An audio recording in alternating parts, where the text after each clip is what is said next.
retomando o nosso Sintero Café com Política, estamos hoje com a participação das secretárias Rosa Negra e Judite, e com uma convidada que rodou, não rodou, percorreu esse país, porque já esteve ali do Piauí, Bahia, Minas Gerais, e está em Rondônia para fazer uma pesquisa muito pertinente a nós. Judite, vamos passar a fala para você, por favor. Olá, Marta Bramucci, é isso? Bramucci. Então, fala um pouco para a gente sobre essa pesquisa, em que área realmente é a sua pesquisa, como você chegou quais foram os critérios, né, de escolher o nosso estado, né, a nossa capital de Porto Velho para essa pesquisa também. Seja bem-vinda a Porto Velho. Obrigada.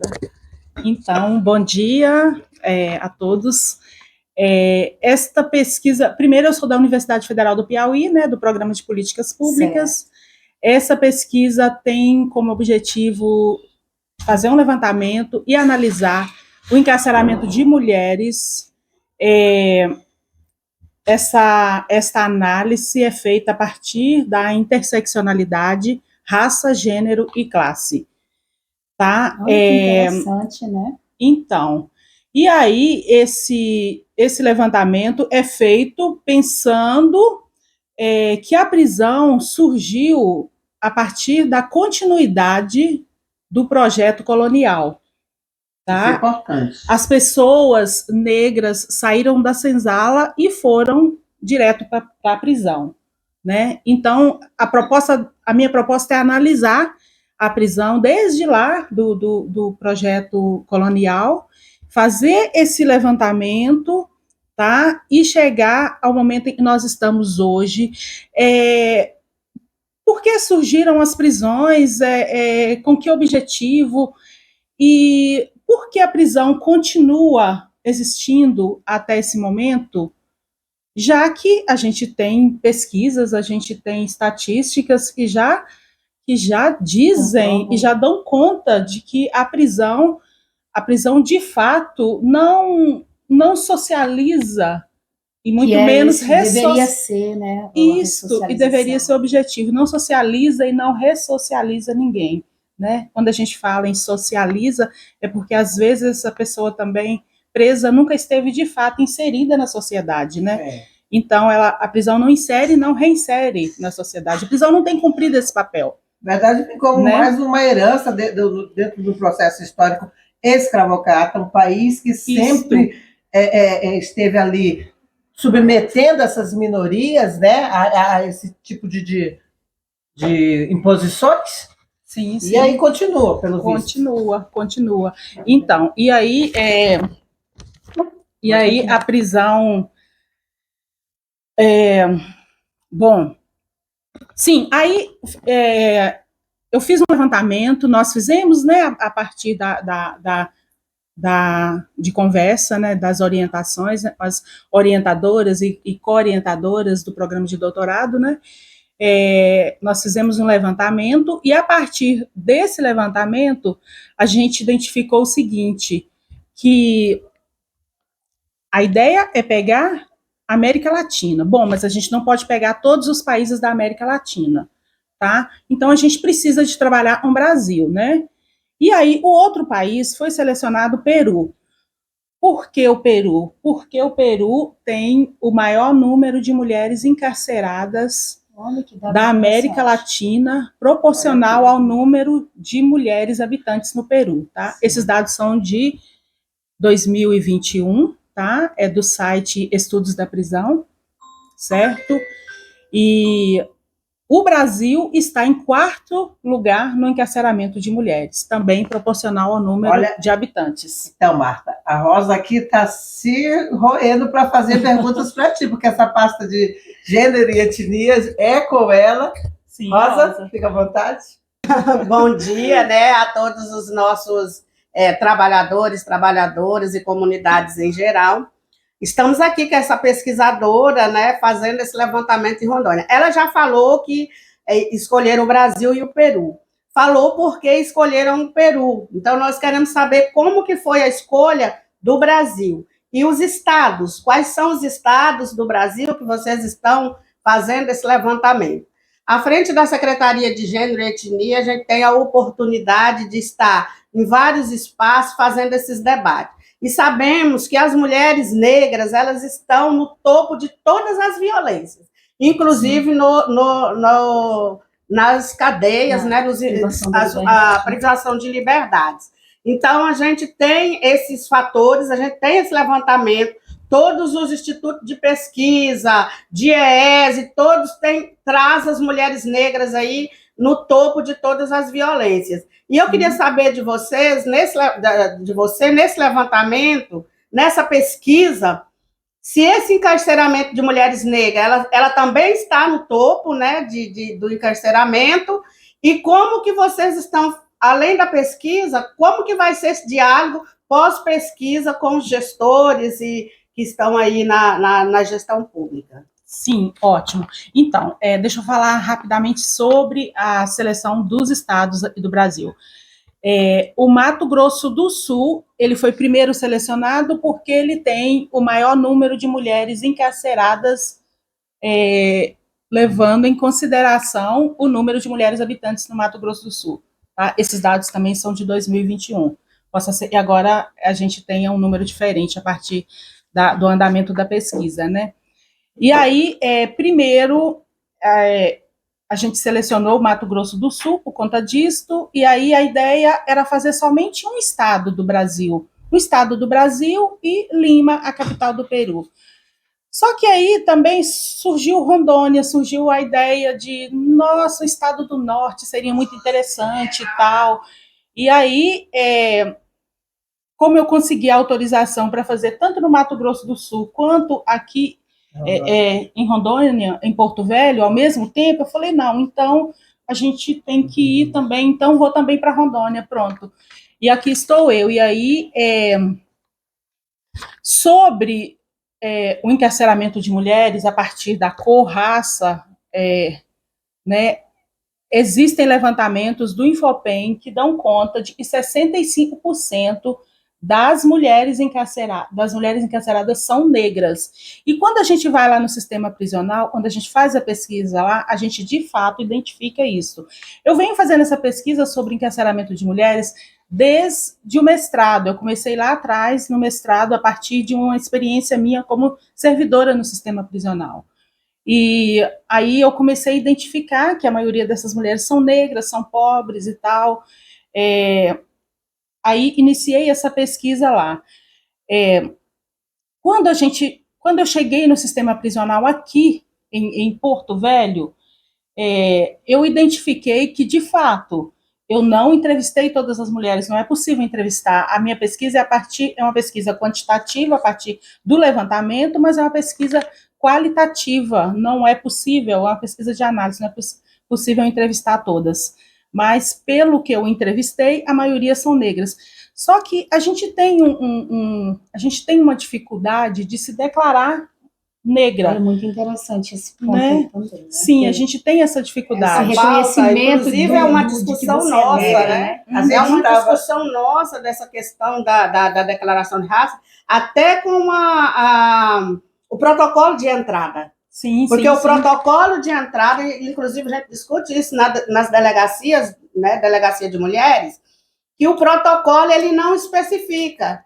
E muitas vezes, quando você diz a sua cor, a própria pessoa que está falando contigo diz, não, mas você não é desta cor. Você é parda, então assim, vem com essa conversa. A pessoa que não tem conhecimento, ela vai concordar. Então, assim, nós temos essa dificuldade desse protocolo, né, que dá-se um nome científico, a ficha, que eu esqueci agora, mas tem um nome científico que a gente fala sobre a ficha, o protocolo de entrada. Nós temos essa dificuldade em todos os espaços. No sistema prisional. Mas nós estávamos conversando antes, Rosa, eu e Márcia estávamos conversando um pouco antes de iniciarmos esse programa, e a gente estava falando justamente, porque eu citei o dia que a gente conversou lá dentro do Centério, no espaço, sobre a questão de você ter uma identidade, né? Você se identificar, o seu pertencimento a uma raça, a uma etnia, algo assim.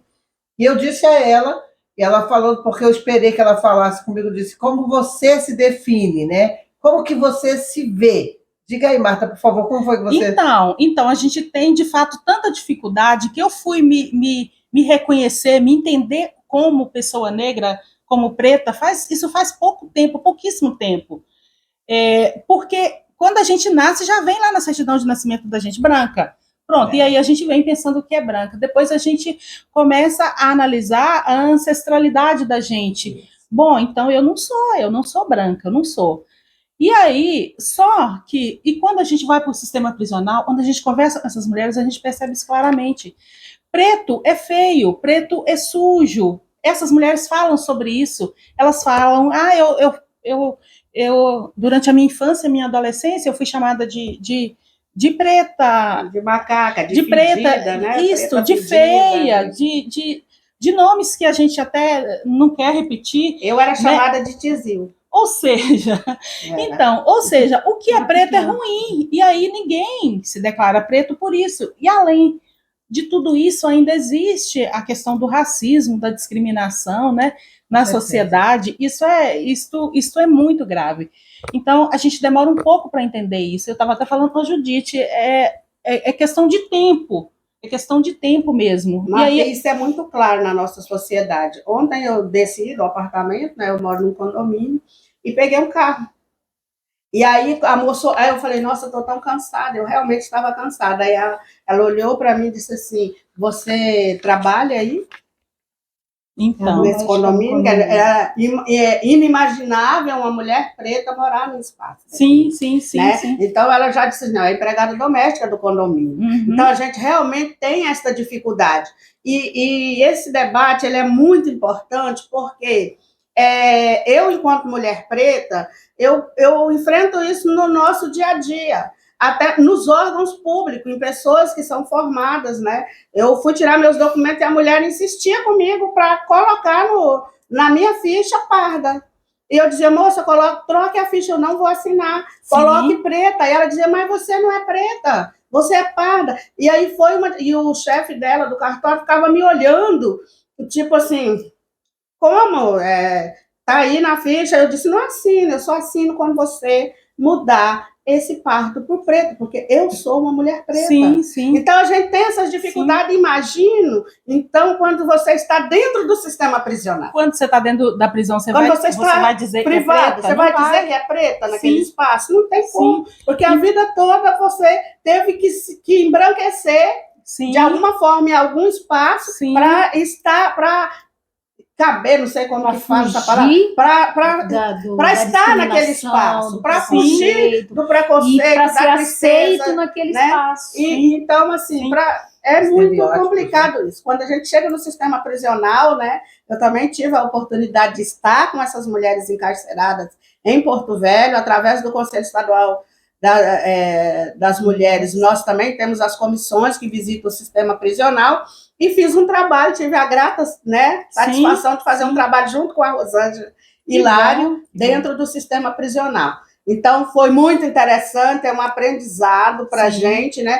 E como que essas mulheres também, através dessas oficinas, se reconhecem, elas começam a se reconhecer ali, né? No final do trabalho, foi feito um pedido para fazer uma cartinha e tal, e aí foi muito emocionante.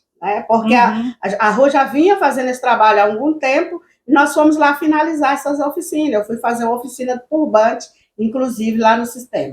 E aí elas se identificaram, ficaram muito felizes e escreveram suas histórias. E como que a partir dali, mesmo encarceradas, elas estavam se reconhecendo enquanto mulheres pretas, e o quanto elas tinham essa carreira até chegar ali, né, passado por muitas coisas, até chegar ali no encarceramento, elas tinham vivido. Foi muito interessante. Marta, nessa perspectiva dessa pesquisa, você também buscou identificar dentro do sistema carcerário feminino qual é o grau de escolaridade dessas mulheres? Sim. Então, além da questão da cor, né, da etnia, raça e tal, existe a questão da escolaridade. A maioria tem ensino fundamental incompleto, tá? Ensino médio no máximo.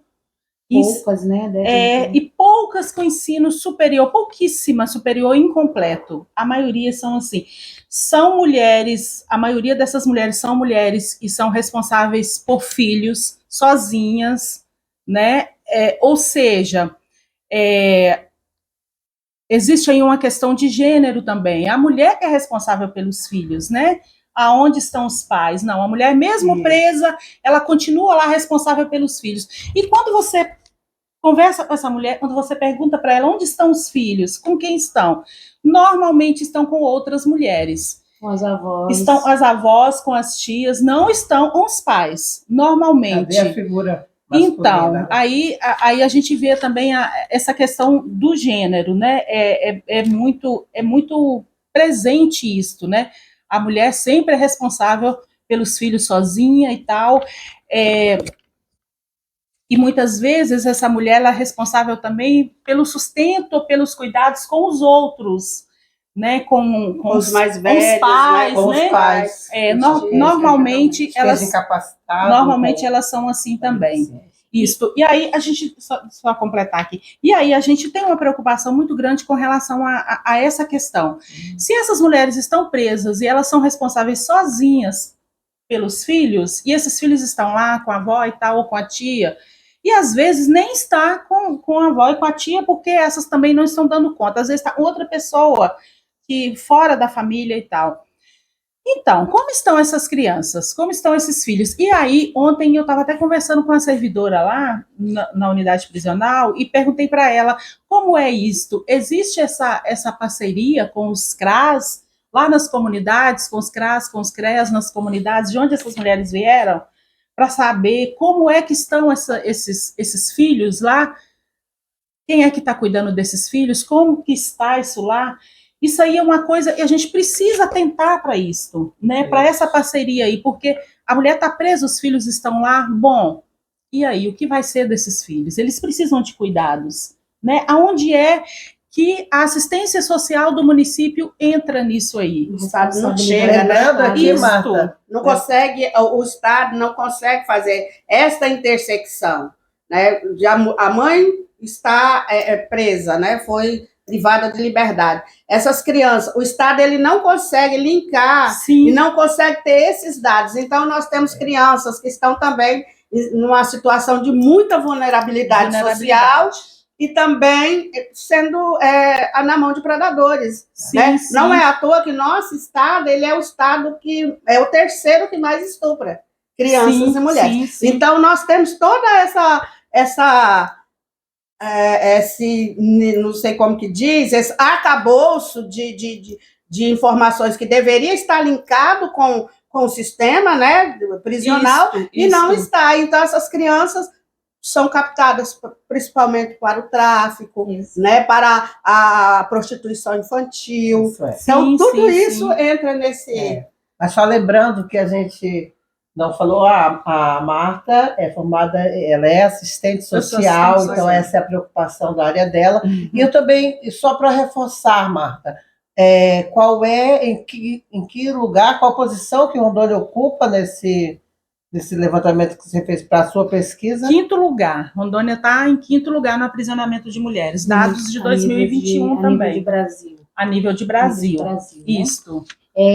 Também a tua pesquisa ela prevê aí a questão do quais são os crimes assim que mais levam a mulher ao sistema prisional, qual é o que está no topo, assim, eu não sei se a tua pesquisa também busca esses dados. Então, quando eu comecei essa pesquisa lá atrás no mestrado, o tráfico de drogas era o crime mais praticado. As mulheres eram acusadas pelo tráfico de drogas. Muitas vezes eu acho que até não é nem por elas, né? Às vezes o histórico já é familiar. Muitas vezes o tráfico, muitas vezes é o marido que já está preso. Não é isso? Pode ser também. Era mais ou menos por aí, sim.